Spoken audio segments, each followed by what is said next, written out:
Por eso, oír a Dios que te dice que Él es el primero y es el último, y que Él es tu Dios, que es tu Señor y que es tu Padre, es la garantía de que Dios te tiene reservado para esa gran bendición.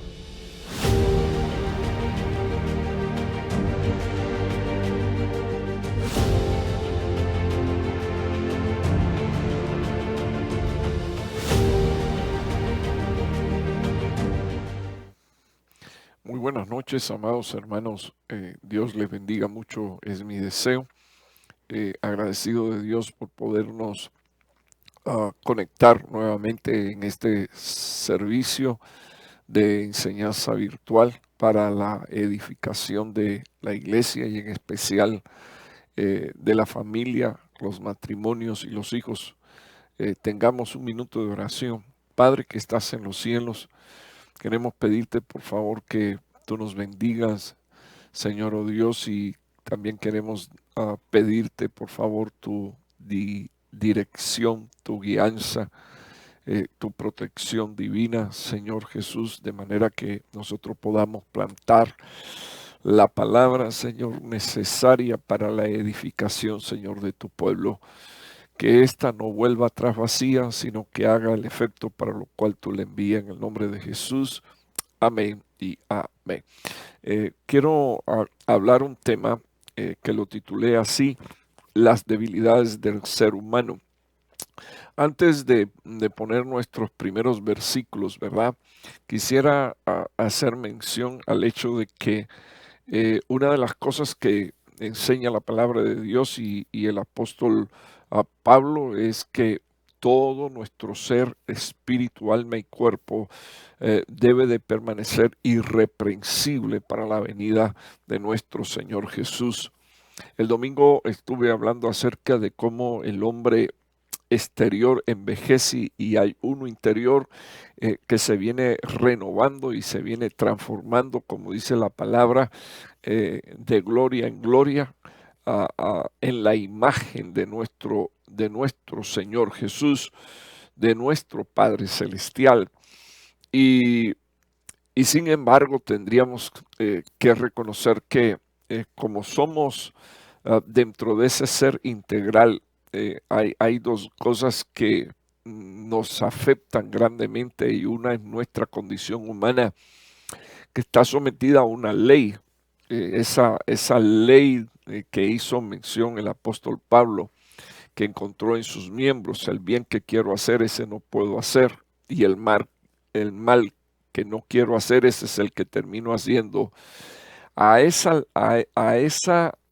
conflicto, a esa batalla con el cuerpo, con la naturaleza caída y pecaminosa, también hay que añadir la batalla del alma.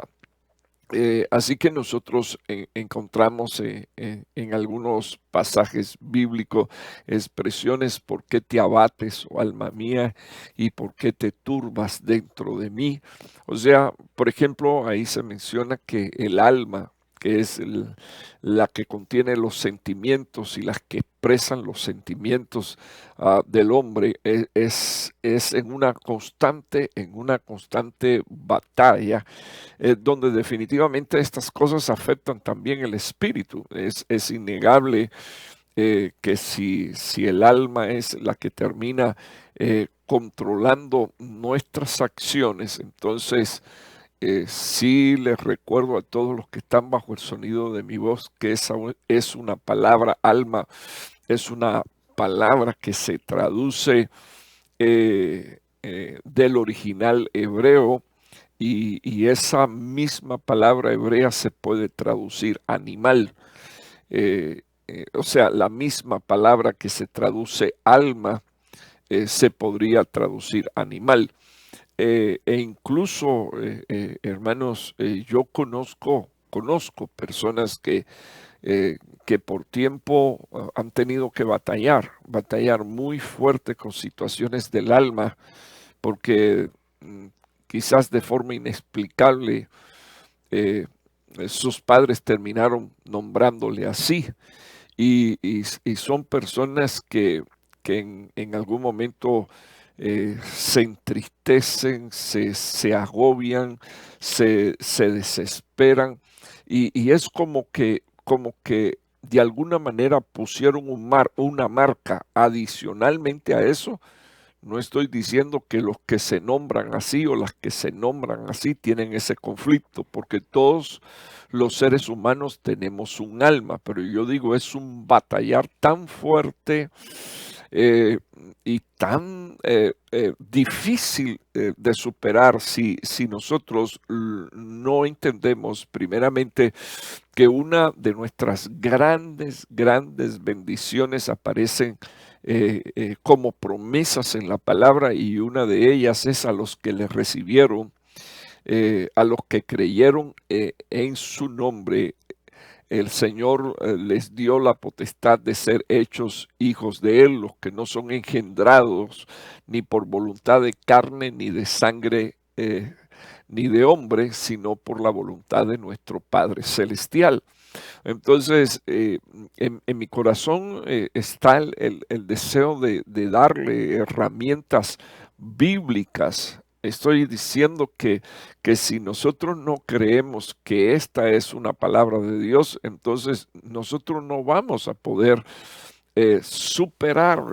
superarnos a nosotros mismos en esos conflictos emocionales y en esas batallas espirituales que en ocasiones se presentan luchando contra el alma. Y, y es bueno que nosotros al mismo tiempo que entendemos que el ser declarados hijos de Dios es una victoria extraordinaria, también sería bueno recordar promesas tales como que ni la tribulación, ni la angustia, ni la enfermedad, ni la persecución, ni el hambre, ni la desnudez, ninguna cosa creada nos podría separar del amor de Dios que es en Cristo Jesús, Señor nuestro. Dice la palabra de Dios, antes bien, y el antes bien deja establecido que el propósito de Dios para nuestras vidas es que nosotros seamos más que vencedores. Entonces, siempre que hay una batalla, también hay victorias. Y esas victorias no son ocasionales, sino que ya son victorias declaradas de parte de Dios para nuestras vidas. Entonces, hablando del tema de las debilidades del ser humano, me gustaría presentar esta primera diapositiva que continúa dentro del espacio de la presentación, porque este es uno de los versículos bíblicos para mí, muchos no ni siquiera lo leen y otros ni siquiera lo entienden, pero la palabra del Señor dice que no deberíamos de adaptarnos a este mundo, o sea, no debemos de adaptarnos a este cosmos, o sea, no deberíamos inclusive adaptarnos a lo que somos, porque el enemigo, según la palabra de Dios, de lo mejor precisamente es lo bueno. Hay tres voluntades de Dios y están aquí específicamente escritas: lo bueno, lo aceptable y lo perfecto, o lo bueno, lo agradable y lo perfecto. Otros dicen lo bueno, otras traducciones, lo bueno, lo mejor y lo perfecto. Ahora, decididamente, si nosotros queremos vivir en otra dimensión de bendición, y de una bendición sin límite, lo primero que tenemos que hacer es no adaptarnos a cómo piensa el mundo. O sea, no podemos ni siquiera absorber el pensamiento del mundo, el criterio del mundo, las ideas del mundo, las enseñanzas de este mundo, sino que deberíamos de ser transformados. Dice la palabra de Dios, esa es una metamorfosis en la renovación de mi mente. O sea, mi mente tiene que ver mucho con lo que hago, mi mente tiene que ver mucho con lo que digo. Mi mente necesita ser cambiada y necesita ser transformada según la voluntad y el propósito de Dios. Y hay mucha gente que que escasean de la voluntad de Dios y escasean de propósitos de parte de Dios precisamente porque no le conceden valor a la palabra de Dios. Y la palabra de Dios es un libro que contiene 66 libros con instrucciones vigentes para el siglo 21, año 2022. Y quiero decirle, bendito Dios, que nosotros como hijos suyos necesitaríamos poner nuestro corazón en la palabra de Dios, y no solo nuestro corazón y la disposición de obedecer, sino que deberíamos de llegar al punto de amar la palabra de Dios, amarla, porque ella es lámpara para nuestros pies, o sea, para nuestra caminata y lumbrera para nuestro camino. Ahora, el versículo 3 del libro de Romanos capítulo 12 dice, porque en virtud de la gracia que me ha sido dada, Pablo dice que había algo que Dios había colocado sobre él, y en la palabra gracia se define en el original griego como la influencia divina en el corazón de un hombre que determina su estilo de vida. Y Pablo dice, en virtud de la gracia que me ha sido dada, digo a cada uno de vosotros, que no piense más alto de sí mismo de lo que deba de pensar. Primer lugar, no deberíamos de pensar inapropiadamente de nosotros, ni en más ni en menos, sino que deberíamos de aprender primero que somos hijos de Dios, pero como hijos de Dios, nuestras vidas tienen etapas y tienen estadios. O sea, pudiéramos ver a la luz de la palabra de Dios que como hijos de Dios están los niños, o sea, los recién nacidos, los niños, los que van creciendo y los que llegan incluso a la edad de la madurez espiritual. Para eso Dios tiene habilitado, y ya lo sabemos, ¿verdad?, a ministerios primarios. Pero es interesante que Pablo dice que una de las cosas que no debemos de hacer es tener un alto concepto de nosotros mismos, que nadie debería de pensar más alto de sí mismo de lo que debe de pensar. O sea, el pensamiento uh, te coloca siempre en una posición de conflicto, de batalla, o el pensamiento te coloca en un lugar donde lo primero que hace es protegerme de mí mismo, de mi orgullo, de mi autosuficiencia, ese pensamiento que está controlado por Dios, ese pensamiento que está manejado por la palabra de Dios, es un pensamiento que puede llegar a decir, como dijo Pablo, todo lo puedo en Cristo que me fortalece, pero no a expresarse de forma altanera, no pensar de forma orgullosa al punto de creer que nosotros podemos vivir separados de Dios. El Señor dijo que nosotros deberíamos de permanecer ligados a Él, porque separados de Él nada podíamos hacer. Entonces viene Pablo y le está diciendo a esta iglesia, no pienses más alto de ti mismo de lo que debe de pensar. Y me llama la atención la segunda parte de este versículo, porque dice, sino que piense con buen juicio. Hay algunas traducciones que dice que deberíamos de pensar con cordura. O sea que hay cristianos que piensan como loco. O sea que un cristiano que tiene más alto concepto de sí mismo es un loco espiritualmente hablando. Un hijo de Dios que tiene un muy alto concepto de sí mismo al punto que lo que se manifiesta es orgullo. Esa es una persona que tiene trastornos de su personalidad, porque una de las características de nuestro Señor Jesús es que era humilde. Y entonces, cuando nosotros miramos de acuerdo a la enseñanza apostólica que Pablo da, dice que cada cual, según la medida de fe que Dios le ha distribuido a cada uno, debería de pensar de sí mismo. O sea, incluso Pablo deja saber que no es como tú te ves con tus ojos naturales, sino que es como tú te ves con los ojos de la fe, especialmente porque el Señor a cada cual le da un lugar en el cuerpo. ¿Qué tiene que ver esto con la familia?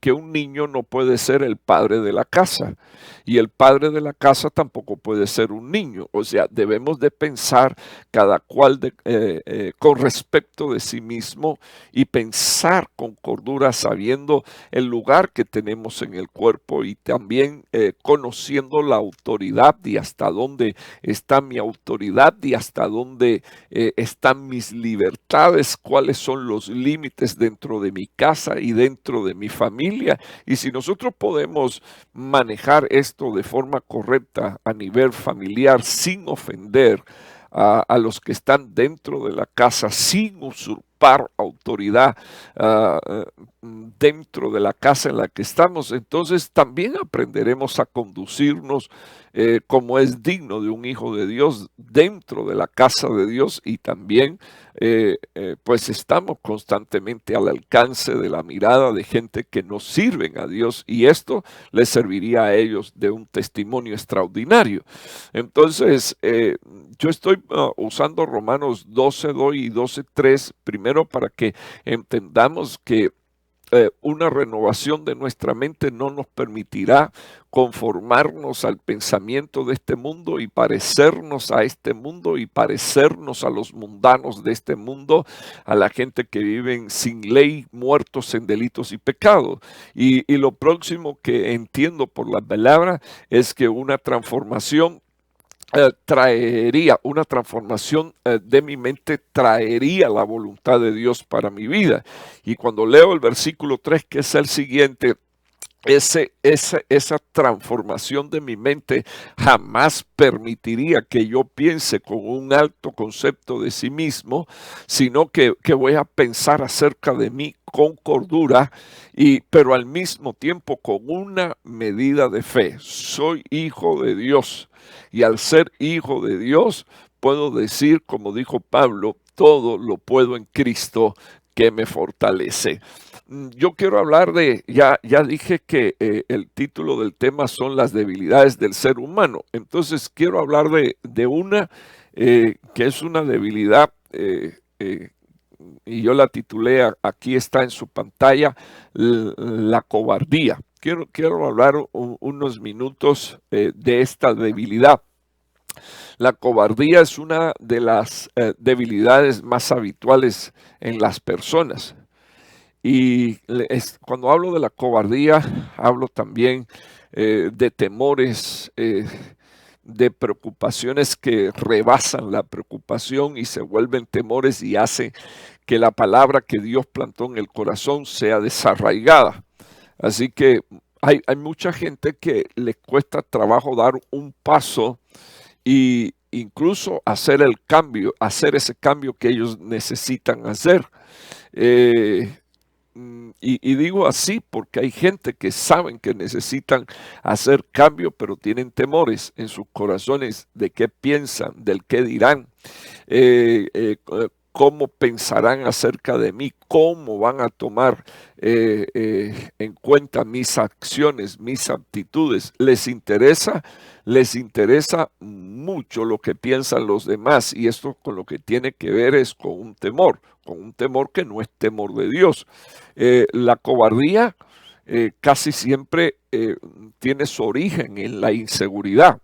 Por eso yo dije al comienzo y al principio, ¿verdad? De comenzar esta plática, que es importante que nos veamos como lo que somos, hijos de Dios, gente nacida de nuevo, gente que no hemos sido engendrados ni por voluntad de carne, ni de sangre, ni de hombre, sino por la voluntad de nuestro Padre Celestial.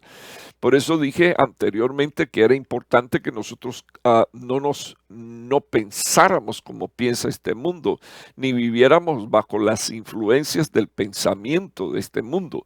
Entonces, por ejemplo, hubo un hombre que dijo, yo sé que mi Redentor vive y al fin se levantará del polvo y también me va a levantar a mí. El punto aquí es que cuando hay temores o cobardías, esto con lo que tiene que ver es primero con inseguridad. inseguridades espirituales, inseguridades emocionales, tiene que ver también incluso con la falta de autoestima y el no perdón. O sea, porque de repente todavía el enemigo trae a la mente pecados antiguos que ya Dios perdonó. Entonces, una de las cosas que nosotros deberíamos de saber, que si aún el enemigo está trayendo pensamientos acerca de pecados de los cuales ya Dios nos hizo libre y ya Dios nos perdonó, entonces deberíamos de usar como herramienta el hecho de que la palabra de Dios me enseña que la sangre de Jesucristo tiene el poder de lavar conciencia, de dejar tu conciencia limpia, de manera que tú en tu corazón tengas el testimonio de que Dios te dejó en un estado de inocencia tal que tú tampoco puedas recordar el mal que hiciste en otro tiempo cuando no servías a Dios o cuando le fuimos infiel a Dios. Entonces, es importante, ¿verdad?, que nosotros sepamos que ese temor viene por inseguridad, por no saber quién soy o qué soy en el Señor.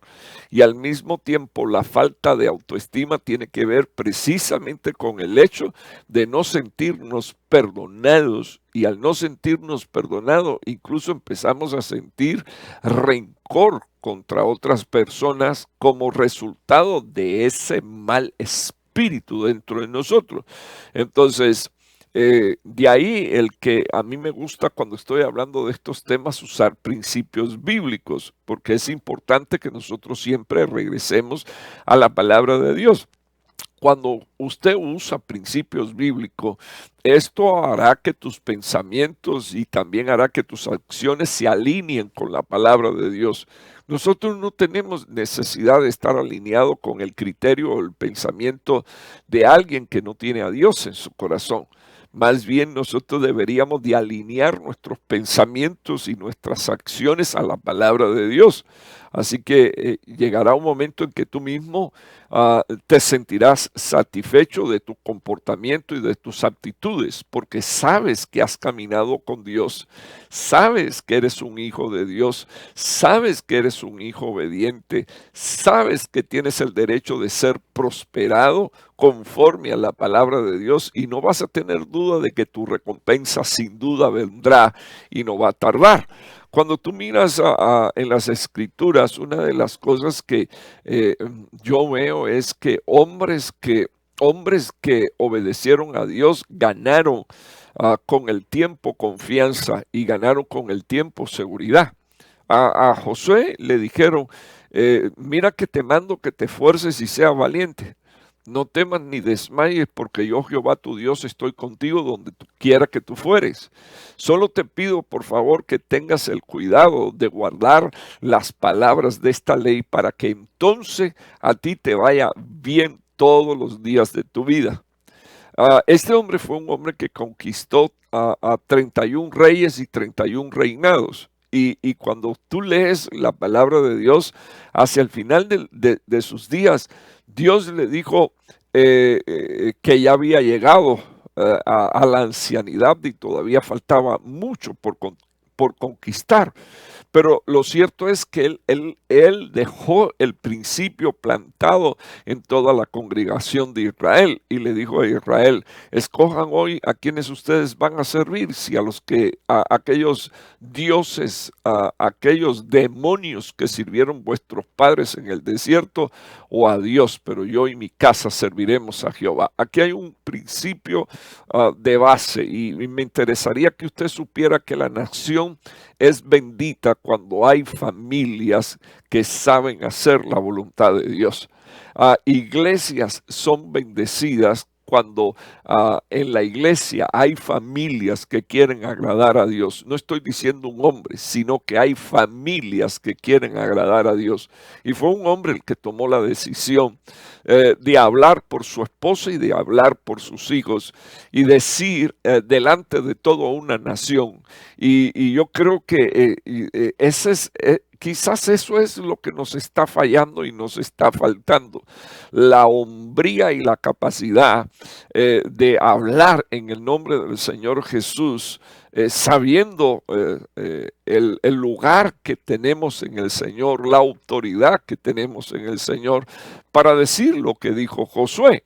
O sea, a veces no queremos decir cosas precisamente por temor a fallar y que si fallamos, entonces la gente se va a burlar de que nosotros dijimos una cosa y no pudimos cumplir.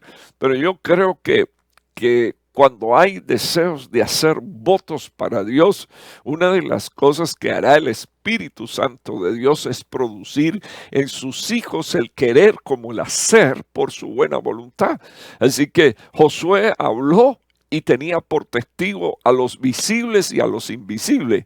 Josué habló y tenía por testigo a todo Israel, y todo Israel oyó la declaración que él hizo: yo y mi casa serviremos a Jehová.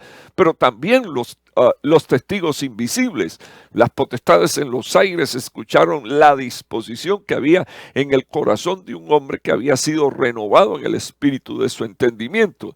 Dios le había hecho un ganador, Dios le había hecho un conquistador, Dios le había hecho a él había hecho de él un hombre de triunfo, un hombre en el cual no se manifestaba temores ni cobardía, un hombre que conocía el arte de la guerra y de conquistar. Ahora lleve esto al plano espiritual y usted se dará cuenta que esto es lo que necesitamos en la iglesia, y esto es lo que necesitamos en nuestros hogares y nuestra familia. Así que con el tiempo Josué ganó la seguridad que necesitaba. Y esa seguridad está en Cristo y en su palabra. Y con el tiempo nos vamos a dar cuenta que el miedo es eso, sencillamente es una emoción. Y no solo es una emoción, sino que también muchas veces nuestras emociones están influenciadas o provienen de un espíritu inmundo que produce temor. El temor es algo que jamás y nunca debería de ser la razón por la cual tú estás limitado en tu felicidad o en el proceso de tu crecimiento. Entonces me llama poderosamente la atención y creo que está ahí en su pantalla esta diapositiva. Cuando estamos hablando de la cobardía en Deuteronomio capítulo 20 versículo 8 en la traducción BTX, o sea, la Biblia textual, la segunda traducción, dice aquí, bendito Dios, y estas fueron palabras dichas y registradas, y los oficiales volverán a hablar. O sea, Dios se lo dio a Moisés, Moisés se lo dijo al pueblo. Los oficiales volverán a hablar al pueblo y le dirán: quien tenga temor y esté acobardado, que se retire y que se vuelva a su casa. O sea, se plantea en este pasaje la necesidad de ir a una batalla. El domingo estuve hablando acerca de que la palabra de Dios registra cómo es que los filisteos, cuando se enteraron de que David había sido coronado rey, se levantaron para salir a la guerra. Y una de las cosas que a mí me parecieron fabulosas a la luz de la palabra de Dios, mientras que la compartía, fue ver, bendito Dios, que este hombre no tuvo temor. No se escondió, sino que dice la palabra que salió al encuentro de ellos. Le consultó a Dios: Señor, ¿me vas a dar la victoria? Y el Señor le dijo: ve, porque los voy a entregar en tus manos. El próximo paso que a mí me conmovió fue precisamente ese, que la batalla no se dio en un terreno favorable a él, sino que se dio en el terreno favorable de los enemigos, y fue en el valle de los gigantes. O sea, si hay un gigante delante de nosotros, evidentemente estamos hablando de estatura, de capacidad y de fuerza, pues humanamente hablando y naturalmente hablando, pues es posible que lleguen esos temores. Sin embargo, la palabra del Señor dice que David volteó su rostro hacia Dios y primero le consultó a Dios. Entonces me llama poderosamente también la atención que había una ley. La ley es, vamos a la batalla, vamos a la guerra. Dile por favor al pueblo, antes de salir a la batalla, el que tenga temor y esté acobardado, que se retire y se vuelva a su casa. Y quiero que usted lea la última expresión de este versículo. No sea que contagie su cobardía al corazón de sus hermanos. Entonces de ahí el peligro de la cobardía. Porque una de las cosas de la cobardía es que los cobardes no dejan de hablar. Los cobardes generalmente tienen, entre comillas, mejor plan que el que tienen los valientes. Los cobardes se dedican a hablar a las espaldas de los valientes y a incitar y a levantar al pueblo de Dios contra los valientes. Bueno, si usted tiene ahí a unos cobardes llamados Datán, Coré y Abiatar, que levantaron aparte del pueblo de Dios contra los valientes Moisés y Aarón. Y digo los valientes, hermanos, le voy a ser sincero, porque para hacer la voluntad de Dios hay que ser hombre y tener valentía. O sea, para hacer lo que Dios está pidiendo, definitivamente hay que tener un valor, una gracia y una unción de Dios, porque generalmente estamos yendo en contra de lo que la mayoría de las personas piensan que hay que hacer. Y en ese sentido le quiero decir algo. Yo me he topado con personas que me dicen a mí, yo no pienso como tú, y eso a mí no me ofende, porque tampoco tiene que pensar como yo. Pero yo sí quiero decir algo desde este lugar. Algo que a mí me ha dado fuerzas y valor es saber que el siervo de Dios soy yo y que tengo una responsabilidad delante de Dios. Ahora, quiero traspolar esto a tu casa. Que tengas un hijo que te diga que él no está de acuerdo con lo que tú estás diciendo, no es para que tú te intimides. Es para que tú le digas, a mí no me importa lo que tú pienses. Lo que tú pienses es un problema tuyo. Pero yo te voy a decir qué cosa es lo que pienso y qué cosa es lo que vamos a hacer en el nombre de Jesús. Porque la autoridad no la tiene tu hijo. La autoridad la tienes tú, que eres su padre. La autoridad la tienes tú, que eres su mamá.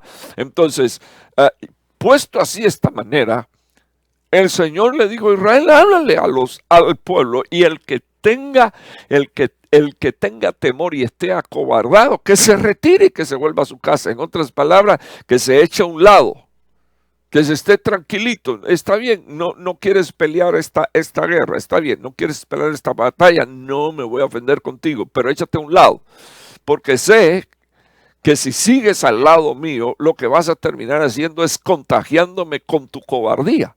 El Señor le dijo a Israel, échenlo a un lado, porque te va a terminar contagiando con su cobardía el corazón de sus hermanos. Ahora, detengámonos unos minutos de aquí.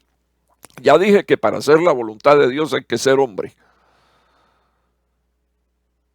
Porque para ser cristiano hay que ser hombre. Y me llama la atención a la luz de la palabra de Dios. En un ratito voy a estar mencionando este versículo, a ver qué tal le parece a usted.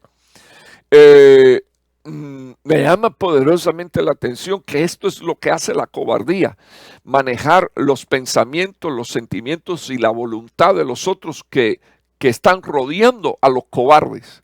O sea que un cobarde sería suficiente como para dañar el corazón de muchos de sus hermanos.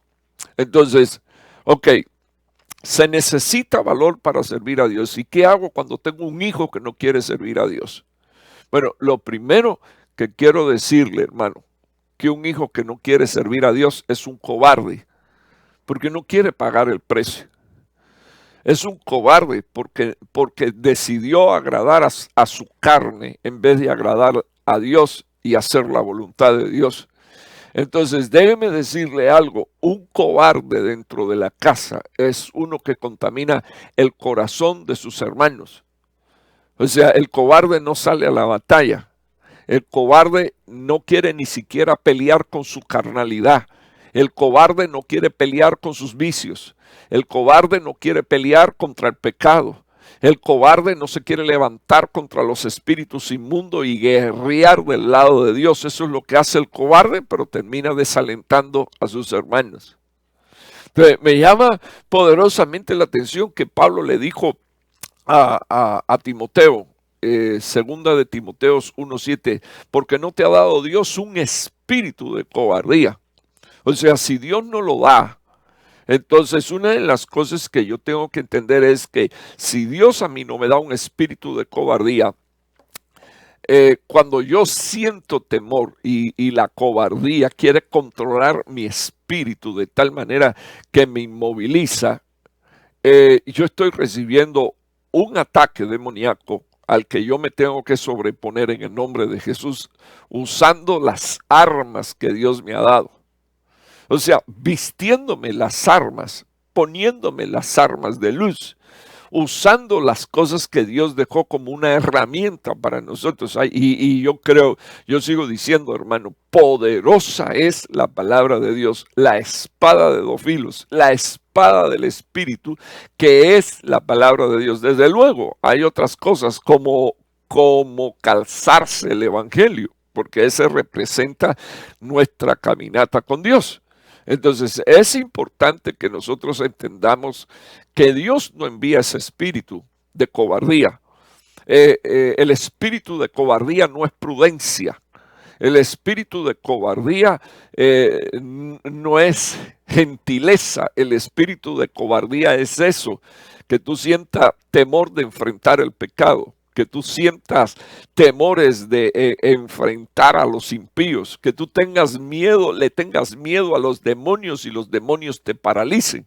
Entonces, en el nombre de Jesús, Pablo le dijo a Timoteo, tienes una ministración poderosísima y Dios te ha dado unciones de poder, de amor y de dominio propio. O sea, aún el dominio propio es una ministración para ponerle equilibrio a tu vida, para que cuando tú comiences a pensar correctamente de sí mismo sin tener más alto concepto de ti mismo, entonces sepas hasta dónde puedes hablar y sepas cómo te puedes y te debes de conducir delante de los testigos. Ahora, finalmente, me gustaría, finalmente no del tema, sino de este punto, la cobardía, me gustaría que usted mirara lo que dice la Kadosh, Proverbio 19:15. Ahorita dije de la necesidad de la hombría. Dice la palabra de Dios, la cobardía posee al hombre afeminado. O sea que los cobardes tienen rasgos de afeminado. Y tenemos, hermano, hubo un momento en que Pablo le dijo a la iglesia en Roma, yo no me avergüenzo del evangelio porque es poder de Dios. O sea, por ejemplo, ese es un tipo de valor, no sentir vergüenza. Hoy tenemos hijos que sienten vergüenza del evangelio, sienten vergüenza de que la gente se entere que ellos vienen a una iglesia, y cuando alguien se entera de que ellos vienen a una iglesia, lo primero que ellos dicen, yo voy porque mi papá me lleva obligado y no me puedo quedar en la calle o en la casa. Entonces, ese es un tipo de cobardía. Por ejemplo, el apóstol Pablo, un hombre con un valor extraordinario, hombre que estando preso, se presentó delante de reyes y le habló a los reyes y no enmudeció y no cambió el mensaje, no cambió la enseñanza. Le escribió a la iglesia de Corintio y le dijo, ustedes me desprecian porque yo parezco débil, físicamente feo y hablo de una forma tosca, y entonces ustedes hasta se burlan de mí por eso. Pero Pablo no era cobarde, porque cuando les está diciendo eso, también les está diciendo, ustedes han de tener 10,000 años, pero en el Señor únicamente yo los engendré a ustedes. Entonces, ¿cómo un padre que engendra un hijo se va a volver cobarde y no le va a poder dirigir la palabra a su hijo y no le va a poder declarar su pecado y no le va a poder declarar su soberbia y no le va a poder declarar la arrogancia de su pecado, de su impiedad y de su vida perversa? Cuando yo leo La Kadosh aquí, Proverbios 19:15, dice, la cobardía posee a los hombres afeminados. Hermano, no tengo deseo de ofender. Y usted dirá, pero entonces ¿a dónde vamos? ¿A dónde vamos? Que estos son los sentimientos de los cuales el enemigo quisiera que estos te controlaran, que estos te dominaran. Y me llama poderosamente la atención que mi Biblia dice que ni los afeminados ni los que se echan con varones entran en el reino de los cielos. Entonces, aquí tenemos que oír firmemente cómo es que Dios nos dice, compórtate como un varón. Y dice la palabra de Dios, la cobardía posee al hombre afeminado y el alma del perezoso tendrá hambre. Así que cuando nosotros usamos de la pereza para no salir a la batalla, cuando nosotros usamos de la ociosidad para no salir a la batalla, tenemos problemas como los tuvo David. Pero una de las cosas que me llama la atención es que si llegamos en nuestra alma a ser perezosos, vamos a pasar hambre, vamos a pasar necesidades. Y usted tiene que entender que esto no tiene que ver con el alimento físico, porque usted es excelente trabajador. Usted trabaja 14 horas y se gana bien el dinero. Esto con lo que tiene que ver es con temas espirituales y con temas que tienen que ver con el alma. Déjeme hablar esto rapidito, ¿verdad? Porque se me han ido casi 40 minutos en la cobardía. Déjeme hablar de otro sentimiento, que es el egoísmo. El egoísmo es otro de los puntos más débiles y más comunes. El egoísmo se basa en priorizar mi propio bienestar por encima del bienestar de los demás.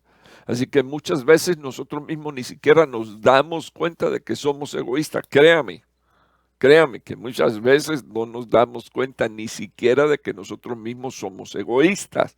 Y esto guarda una vinculación muy estrecha con la falta de conciencia sobre nuestros actos del día a día. Así que una de las cosas que vamos a tener que valorar es nuestras acciones con el día a día y preguntarnos cuál es mi motivación. Ahora, el egoísmo también implica hacer algo por los demás a cambio de algo. O sea, el egoísmo implica el que si yo hago algo bueno, de todas maneras yo quiero tener una ganancia secundaria. El egoísmo implica la ausencia de una generosidad altruista, o sea, voy a ser generoso y no me importa si no recibo recompensas. Es la capacidad de actuar y sencillamente actuar porque yo estoy esperando algo y no actuar solo porque yo amo al prójimo. Así que esa es la diferencia. O sea, usted puede hacer cosas buenas y de forma premeditada deseando tener ganancia secundaria. Eso es egoísmo. Eso definitivamente es egoísmo. Y eso lo priva a usted del cumplimiento de ese segundo mandamiento, que es amar a tu prójimo como a ti mismo. El egoísmo implica el hecho de que imponemos nuestras necesidades sin reconocer de manera responsable si la otra parte tiene necesidades o si nosotros en nuestros anhelos de cubrir nuestras necesidades perjudicamos a otros. Eso es impresionante, hermano. El egoísmo es impresionante porque por egoísmo podemos dar, por ejemplo, por sentado que pareciera que fuera una actitud demasiado espiritual la de aquella madre cuando le dijo al Señor, quiero que me concedas el que mis hijos en tu reino, uno se siente a la derecha y otro a la izquierda, y habían 12 apóstoles, imagínese usted, y para, como decimos en Cuba, ponerle la tapa al pomo, ni siquiera sabía lo que estaba diciendo ella. Y la razón por la cual ni sabía lo que estaba diciendo ella es porque el Señor después dijo que en su reino los justos iban a la derecha y a la izquierda de él los injustos. A la derecha las ovejas y a la izquierda las cabras. A la derecha la luz y a la izquierda las tinieblas. O sea que sin ella darse cuenta estaba metiendo un hijo dentro del rango de cabra, de injusto y de tinieblas. Ok, pero así son los egoístas y así es el egoísmo. Me gustaría que usted mirara en su pantalla los 3 versículos que tengo puesto. Dice la Biblia, la envidia y el egoísmo no se originan en Dios. Así que si hay sentimientos como esto, tendríamos que mirar, o sea, deseamos servir a Dios, declaramos que somos hijos de Dios, decimos que nuestros espíritus estaban en depósito eternos desde antes de la fundación del mundo, y yo lo creo porque la Biblia lo dice. Bueno, y entonces, ¿qué pasó aquí? Porque la envidia y el egoísmo no se originan en Dios, al contrario. Dice la Biblia que son terrenales, carnales y diabólicos. Está hablando de la sabiduría humana. Entonces, versículo 16 dice, donde hay envidia y hay egoísmo, hay desorden y todo tipo de maldad. Entonces, vamos a tener que revisar dentro de nuestras vidas, de nuestros sentimientos, e inclusive hay cosas aquí que definitivamente se hacen visibles, porque la palabra del Señor dice que envidias y egoísmo traen desorden y también traen todo tipo de maldad. Así que si hay desorden y hay maldad, es porque hay envidia y hay egoísmos. Entonces, traspole esto a su casa. Observe por unos minutos si hay desorden en su casa. Observe por unos minutos si hay alguna manifestación de maldad. Y mire, hermano, hay cosas que cuando yo digo, mire, ver si visiblemente se ha hecho, pero yo sé que para esto se necesita un olfato espiritual, se necesita una vista espiritual. O sea, para discernir cuál es la condición de mi casa y de mi familia. Y yo espero que nadie se sienta mal por lo que estoy diciendo. Como hombre de Dios y como siervo de Dios, a mí me toca hacer sonar la trompeta y dejar un aviso para todos los hijos de Dios. Son sentimientos que afloran y que incluso tienen manifestaciones. Sentimientos que a veces están ocultos, pero que originan algunas acciones y también decisiones. Entonces, me gustaría finalmente que de esta diapositiva usted leyera primera de Pedro 1:22. Ahora pueden ustedes amar de verdad a los demás, pues desde que confiaron en Cristo tienen el alma limpia de egoísmos y de odios. Este versículo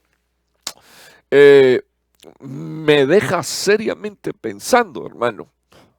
O sea, una de las cosas que yo veo es el trabajo de Dios de no solo de limpiar nuestra alma, sino como de ponernos el reloj de la responsabilidad en cero, a partir de que empezamos a servir a Dios. Me gustaría por unos minutos que usted detallara este versículo. Primero dice ahora, o sea, está hablando de un presente. Entonces tendríamos que revisar, o tendrías que revisar cuál es tu presente. Al presente, ¿cómo está tu vida? Al presente, cómo es que está la vida de tu casa, de tu hogar, de tu familia. Al presente. Al presente. Dice el apóstol Pedro, ustedes pueden amar de verdad al presente, ustedes pueden amar de verdad a los demás. Yo recuerdo, mi esposa ha sido siempre una mujer que, esta es característica de ella piensa siempre en los detalles para demostrar su amor. Y, por ejemplo, nos tocó en una ocasión, estoy hablando de esto hace un montononón de años. Ella vino y le trajo un regalo a, a una, a una señora en la iglesia, y el regalo era para su niña. Mira, hermano, la sarta de cosas que esta señora dijo, yo no las puedo ni siquiera repetir, pero nosotros salimos derramando lágrimas porque sabíamos que el sentir en nuestro corazón era tener la atención con una niña. Mire lo que quiero decirle. ¿Qué usted nos quiere decir con esto? Le estábamos regalando a una niña que estaba cumpliendo 1 año, y esa niña jamás y nunca se iba a enterar de que nosotros le estábamos haciendo regalo. Queríamos hacerlo solo por demostrar amor. Queríamos solo hacerlo por tener una atención. O sea, en nuestro corazón no estaba, nos van a devolver, nos van a pagar, nos van a mirar bien. Era solo bendecir a esa niña. Y tuvimos que oír una sarta de cosas dichas de la boca de una mujer endemoniada que ustedes no pueden imaginar. Mi esposa pudo haber tomado la opción de haber cerrado su corazón. A la fecha, por ejemplo, a veces, y es increíble, hermano, es increíble. O sea, a veces ella viene y tiene una tensión con alguien, o con el hijo o el hijo de alguien, y le tiene uno que mirar el rostro a estos nenes, mirando con desprecio lo que uno les está dando, como si nosotros debiéramos de dar o cosas mejores o como si ellos merecieran cosas mejores. O sea, y yo me doy cuenta que eso es un espíritu que se maneja mucho en este país. Y la razón por la cual se maneja mucho en este país, en el país en el que vivimos, es porque la gente valora por el costo, supuestamente por la marca de la ropa o del reloj o del par de zapatos que están poniendo en sus manos. Sin embargo, no valoran el amor con que uno lo está dando, el amor con el que uno lo está ofrendando. Ahora, yo le digo de nuevo, vuelvo de nuevo, tenemos la posibilidad de cerrar nuestro corazón y decir nunca más, pero nosotros como hijos de Dios nos negamos. Y yo le pido por favor a los hijos de Dios, los que tienen amor de verdad y amor por la verdad, que es Cristo y la palabra, que no renunciemos a hacer el bien. Antes bien, renunciamos a todo mal, a toda tiniebla, a todo engaño, y dispongamos, hermano, nuestro corazón a bendecir con palabras y con lo que Dios ponga en nuestro corazón para bendecir. Y me llama poderosamente la atención que el apóstol Pedro dice, ustedes pueden amar de verdad a los demás, pues desde que confiaron en Cristo tienen el alma limpia de egoísmo. O sea que un egoísta tiene el alma sucia delante de Dios. Un egoísta que cree que lo merece todo y que él está por encima de todo y de cualquier otra cosa, ese es uno que no ha conocido el amor, y que no ha conocido el amor de la verdad ni el amor por la verdad. Entonces estamos en el nombre de Jesús edificando una iglesia y queremos hablar de esa iglesia que se va en el rapto, pero necesitamos ver algunas cosas que están ahí y necesitamos limpiarlas, porque dice la palabra de Dios que cuando estos llegaron a amar de verdad a los demás, entonces dice la palabra de Dios, fue como resultado de confiar plenamente en Cristo. Y dice la Biblia que por esa razón ellos tenían un alma limpia de egoísmo y de odios. Déjeme decirle, hermano, lamentablemente esto es algo que vamos a tener que mirar. Digo, lamentablemente, yo no me lamento, le doy gracias a Dios, pero digo, lamentablemente eso se vive dentro del pueblo de Dios. Gente egoísta que solo mira por ellos mismos. Gente egoísta que quiere salirse con la suya.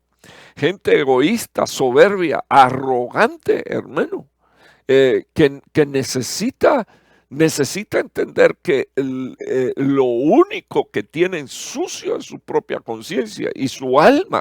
Dice la palabra de Dios que cuando los hijos de Dios llegan a amar de verdad y llegan a amar la verdad, entonces lo que están diciendo es que desde el día en que empezaron a confiar en Cristo, Pedro dice, Dios te limpió el alma.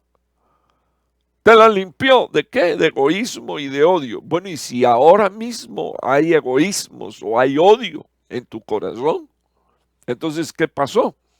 Entonces dice la palabra de Dios, y esta es una exhortación apostólica, procuren pues amarse sinceramente y entrañablemente. Amarse sinceramente y entrañablemente no es ser tolerante al pecado. Si tienes un padre que te corrige y un padre que te disciplina, eso lo que dice es que ese padre te ama sinceramente. Si tienes una mamá que te corrige, que te disciplina, que te llama la atención, que te dice lo malo que está haciendo, eso lo que dice es que esa persona, número uno, confía en Cristo, número dos, te ama sinceramente, sinceramente. Y si en el corazón de un hijo, en un hogar o también en esta iglesia, es un corazón egoísta porque quiere salirse con la suya, porque solo mira por él o por ella y porque solo quiere ser atendido y quiere ser él el que predomina con sus acciones y con la toma de sus decisiones, entonces déjeme decirle, hermano, usted tiene un alma sucia que necesita limpiar, porque amarse sinceramente y entrañablemente no quiere decir que nosotros tengamos que tolerar el pecado y que nosotros tengamos que tolerar las cosas mal hechas. Todo lo contrario. Amar sinceramente y entrañablemente es trabajar por limpiar el alma de egoísmos y de odios y pedirle al Señor que en su misericordia Él nos ayude a salir de esta condición. Oremos. Padre que estás en los cielos, estoy suplicándote en el nombre poderoso de Jesús. Primeramente, Señor, que tú bendigas a todos los que están bajo el sonido, Señor, de mi voz. Y te estoy pidiendo, Señor, que estos dos sentimientos, cobardía, Señor, oh Dios, y egoísmos, sean, Padre, reducidos a la nada, Señor, de medio de nuestros corazones, sacados y expulsados de nuestros corazones. De manera, Señor, oh Dios, que nosotros demos la talla y la estatura del varón perfecto. Te estoy pidiendo que tú nos ayudes, Señor, oh Dios, en el nombre de Jesús. A trabajar, Señor, oh Dios, como dice el apóstol Pablo, en el metanoeo de nuestra mente, en el cambio. Primeramente no transformándonos, Señor Jesús, o no queriendo conformarnos, Señor, al pensamiento de este mundo, sino, Señor, aprendiendo a ser transformados a través de tu palabra y a través de tu Espíritu Santo. Te estoy pidiendo que así como tú, Señor, oh Dios, planta en nuestros corazones, Señor, de acuerdo a la gracia, a la influencia divina, Señor, y conforme a la fe que ha sido depositada en nosotros, también, Señor, nos ayudes a no pensar más alto, con un concepto más alto de nosotros mismos que el que debemos de tener. Estoy pidiéndote, Señor, que tú trabajes con el carácter, Señor, oh Dios, que tú trabajes con las manifestaciones del alma. Señor, oh Dios, que tú aplastes, Señor, aquellas cosas que provienen de una naturaleza, Señor, y de una raza caída, y se manifieste, Señor, oh Dios, el corazón, la mente, Señor, de tu espíritu, el corazón tuyo en nosotros, Señor, de manera que nosotros también demostremos el carácter de Dios a través de nuestras vidas. Te lo ruego en el nombre de Jesús, te lo ruego, Jesús.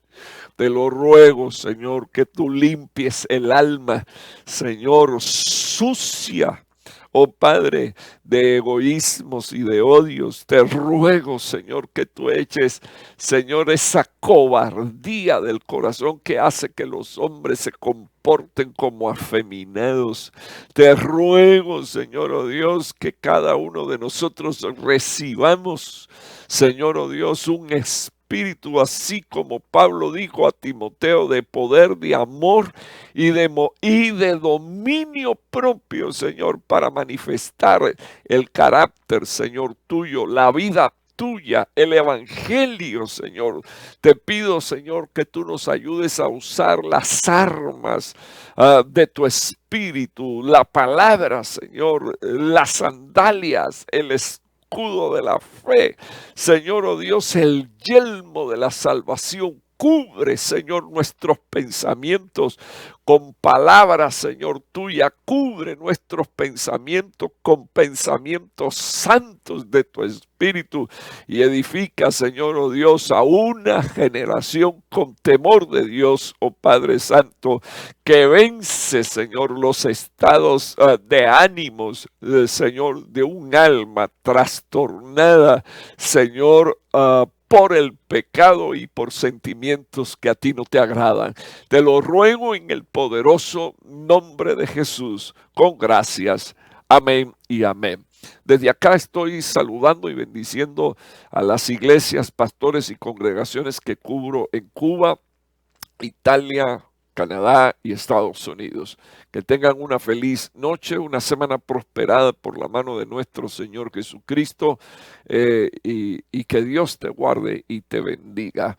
Le habla su pastor Raúl Martínez, recordándoles el viernes a 7:30 nuestro culto escatológico y el domingo 9:45 el servicio de adoración a nuestro Señor, nuestro Señor Jesús, porque hay quien tiene otros señores, pero el nuestro es Cristo. Un abrazo y un beso santo. Buena noche.